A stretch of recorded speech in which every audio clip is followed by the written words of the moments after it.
What's up, you guys? Thank you so much for clicking on this video. So in today's video, I'm going to be doing a controversial parenting tag. Really kind of annoyed because this is my second time filming this. And of course the quality was all messed up, so I'm trying something a little different. Let me know if the quality is a little better. But Savannah's laying down right now on her bed, taking a nap. But I have the parenting tag pulled up on my computer, so I'm going to be looking over here just a little bit. So the first one is pro-life or pro-choice. I feel like this one is super obvious. I'm 100% pro-choice. I also don't call it pro-life. I see everyone call it pro-birther. 100% is what I think that is. You are a pro-birther. You are not pro-life. You are literally a pro-birther. If you'd rather have a woman die than them get an abortion, because a lot of women will die. And some people have ectopic pregnancies. There's lots of different things. And it shouldn't even have to go to that extremes. Like, they should just have a right to choose no matter what, even if they just do not want to have a baby and go through a pregnancy. She's sucking her thumb. It should just be common knowledge, common sense. I don't know why it's up for debate. It makes no sense. It's stupid. So I'm going to move on from that one because I just don't have much to say because I think it's just ridiculous. So number 2 is baby wearing. I do a little bit of baby wearing. I don't see any sort of problem with that whatsoever. I think it's great. I think it's really great for your baby. I will say I don't do it very much just because it's really hot where I live. And the only baby wraps I have are pretty thick and they're kind of, I don't know, they're not my favorite. I didn't really get the best wraps. I'm kind of annoyed by that. But she's pretty content just being on her own. Like, she doesn't have to be on me all the time. Every now and then she'll be a little extra fussy and I will wrap her and good to go. I think that was my last video. She was wrapped, but I hate that wrap. It's not my favorite anymore. I see no problem with it. I don't even see how that could be considered a problem, but people get mad about everything. This next one is circumcising or not circumcising. So first of all, I have a daughter, so this was not even something we had to figure out because we have a daughter. So I told Johnny from the get-go, I'm leaving that up to him. I know that this is like a hot topic and people just get so angry either way. I will say though, personally, I don't see any issue with circumcising. I know a lot of people say it's like mutilation and stuff, which I guess it is in a way, but pretty much everyone I know that's circumcised is not complained. So I don't know, but I'm not a guy. So I really don't feel like it's even my choice and up to that. Like, I'm leaving that to Johnny. He can do what he wants. If we ever have a son, it is up to him. And that's just how I look at it. So number 4 is adoption. And it just literally says adoption ? I don't know if it's meaning like, would I give up my baby for adoption? Or what? The answer to that is absolutely not. I would never give up my child for adoption. That'd be way too hard. Especially after having her, like, and just going through a whole pregnancy. That was my choice, by the way.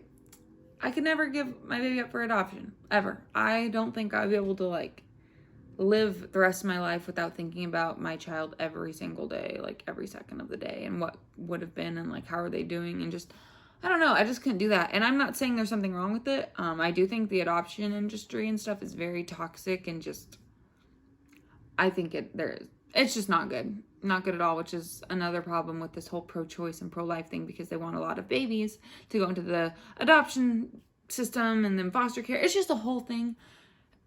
We have too many kids already in the adoption system, whatever you want to call it. It's just, we don't need more. It's just stupid.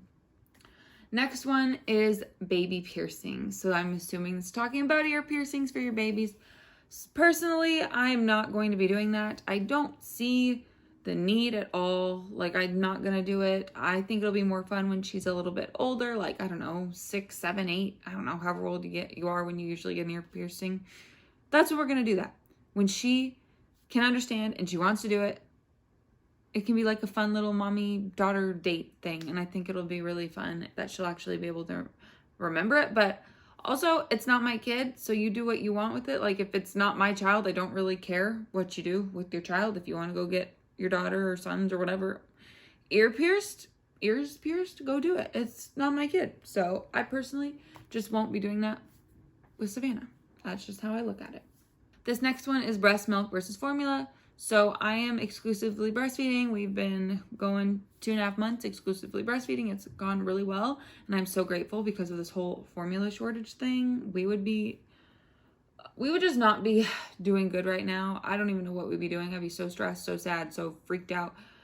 I would not need that added stress right now. So I'm so grateful that it has worked out. I did not know what to expect when I started this journey, but it has gone so well. But with saying that, there's absolutely nothing wrong with formula. Like, I don't even see, some people can't even feed their baby using their breasts. Like, some people need formula. So I don't see how you can be like, oh, you're a bad mom if you don't use, like, if you use formula, blah, blah, blah. It's just stupid. So I don't even see how that's a question. Like, you do what you want to do, what your body can do, just what you want to do, basically. So you do you. This next one kind of irritates me. It's the cry it out method or other. I do not do the cry it out method. Granted, I only have a 2.5-month-old baby, but I do not just leave her in a room and walk away while she's crying. Absolutely not. Of course, there's every now and then that she'll be crying and like say I'm using the bathroom. I can't just like mid-pee, like get up and get her. No, but I'm not gone for like a long time. It's just of a couple minutes and then I go get her if she's upset. So I will never do this. Like, I don't know why people do this. I really don't. I'm not one for crying it out. I do think it's pretty messed up. And I just won't do it. That's all I really have to say about it. Her only way to communicate with us is through crying right now. That's it. So if she needs something, there's usually a reason. She's usually dirty, hungry, tired. Those are the 3 main times that she cries. And it's very rare that she cries for like another reason at the moment. So I don't know. I'm not just gonna not tend to her needs. I'm her mother. Next question is spanking. Again, I have a 2.5-month-old baby. Why in the world would I be spanking my 2.5-month-old baby? I would not. But also, I'm not going to be spanking a 2-year-old either. I don't know. I grew up in a family where they did a little bit of spanking, not much, but a little bit. And I still remember those times. And I will tell you, it did not make me behave better. It actually would make me really angry. And I would not want to talk to my parents for like days. And I would kind of like, not going to lie, I would kind of hate them for a few days. Like I just would hate them. And that's pretty much it. It didn't do anything for me. I think it just scares your kids more than anything. And I don't want her to be afraid of me. I want to do like a much more like, this is why you don't do this. This is why you don't do this. And we can do this instead. And we're going to try that out. I never, ever, ever will spank my child. So that's all I have to say about that one. Next question is co-sleeping. We do co-sleep, but I will say for the past couple of nights, I have actually been trying to get her in her little bedside bassinet. If you did not know, we had a terrible time in the beginning of this whole baby experience. No offense, Savannah, but it was very difficult with her because she would not sleep. I don't know what it was as a newborn, like with them having their days and nights mixed up. It was so awful. She would sleep during the day and not at all at night, no matter what. So I started co-sleeping and it helped for about a week. Like she would sleep literally like a week and then all of a sudden, poof, back to not sleeping. And that lasted till she was about 6 weeks old. So now she's 10 weeks and a couple days and it has been smooth sailing, but I wanted to try to slowly get her out of our bed just because I feel like we don't have a lot of room in our bed and I don't like feeling like I'm just confined to a small space. I hate that. So she's actually been really good. I've been putting her in her bedside bassinet at around 10:30ish. She'll lay in her bed with us for a little, and then when she's really tired and pretty much sleeping, I will move her, and she's not asleep. She puts herself to sleep by sucking her thumb, and it works wonders. So she'll fall asleep, and then usually change her a couple times during the night, and then Johnny leaves her work at about 6-ish. So around that time, I pick her up and I put her in the bed because she's usually starts waking up and then she'll fall back asleep. So that's just what I do. I like it because then I have a lot more space. I would let her lay in the bed more and want to keep doing it if we had more space. And obviously, if she won't sleep in her bassinet, we'll put her back in the bed, but it's working right now. So that's just kind of what we're doing. But nothing against co-sleeping. Literally saved us. Love it. As long as you're doing it safely, to me, do it. That's what I feel like. Just do it. Next one is home versus public versus private versus charter school. I honestly don't really know what charter school is. Like, what is that? I don't really know. Is it where you send your kids away? I don't know. Well, what is that called? That's a different word, isn't it? I don't know. But let me tell you, I think I'm recording this video after another school shooting. Pretty sure there was just a school shooting. I haven't looked into it. I saw a TikTok or two about it, so I'm not sure if it just happened or what, but I'm sure it did. I'm terrified. Like, I'm absolutely terrified. And I think it happened in Texas. I'm in Texas. I'm really scared to send my child to a school, whether it's a public or private school. I don't know. I really can't answer this question at the moment. If I'm able to make money from home in a few years when she starts school and I have the means to do homeschooling, I would like to do that. I do want her to have interaction with other kids though, so we'd have to come up with something like her being in a bunch of different like activities and stuff on top of that. But I don't know. It's just a really scary world. So part of me, like, I know it's very rare that something would happen, but like if something happened one day, I would never ever forgive myself ever for letting her go to a public school. And it's just really hard because a lot of people have to, or not just public school, but just a school where they're not with you and they're just around other people, and you just never know what could happen. So I don't know. That's such a hard one. But between public or private school, I'd probably pick public school. I've gone to public and private school.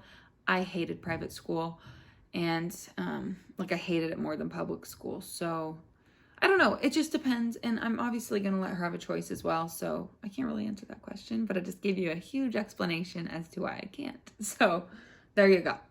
Next question is vaccinations or not getting vaccinated. So Johnny and I chose to vaccinate her. I just want to do what's best for her. And I personally think getting vaccines is what's best for her. She already had her 8-week shots. Everything was fine. She's a little extra fussy that day, but totally normal. Nothing went wrong.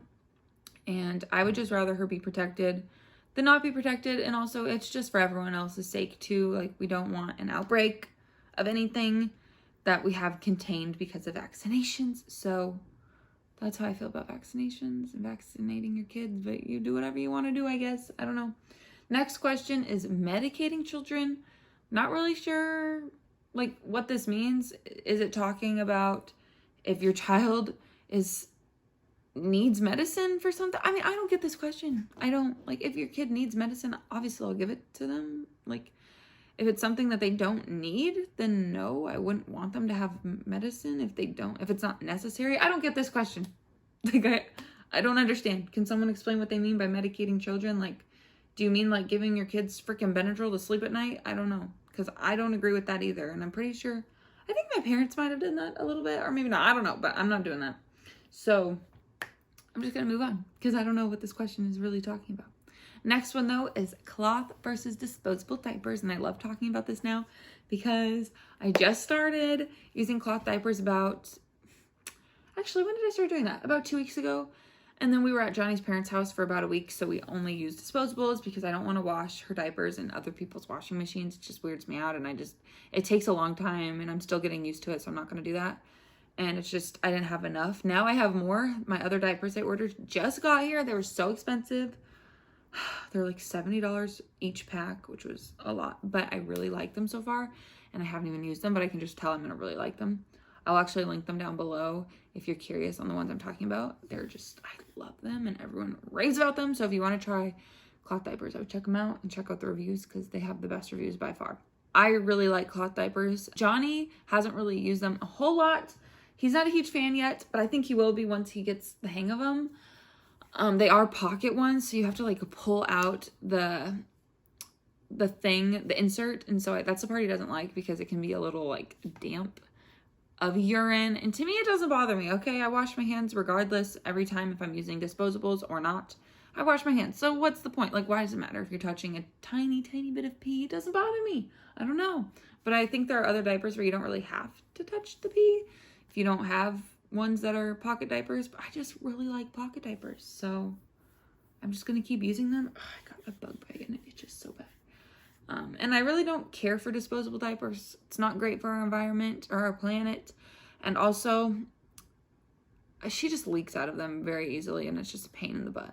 Like, I've cleaned up a lot of leaks from those, whether it's poop or piss. It's really annoying, and it doesn't happen with the cloth ones. I haven't had any leaks, and I haven't even used the good ones yet. Like, I have some cheaper ones, and there still haven't been leaks. Like, what? So I feel like it's a no-brainer, and it's a lot cheaper. It's a bigger investment up front, But honestly, it's not even that much bigger because we go through so many disposable diapers. So to me, it's easy. Cloth for the win. Last question is store-bought baby food versus homemade. And I haven't gotten to that stage yet with her, but if I had to pick, I would do homemade. But I am planning on doing baby-led weaning. I need to look into it. I still don't know a whole lot about it, but I do know it's when they're actually eating food. Like you don't like make it into baby food is what I understand. Like say you give them a banana, like they eat part of the banana, like they actually eat the banana and not have to mush it up and eat it, if that makes sense. So I'm excited to try that. I don't know. We have a long ways to go until we try that, but if I had to choose between these two, I'd definitely do homemade just because I've heard a lot of bad things about store-bought baby food and like mold and stuff and like the Gerber stuff. I don't know how true. I mean, I've seen them and it just, like I've seen stories and articles and stuff, so I don't want to feed her that shit.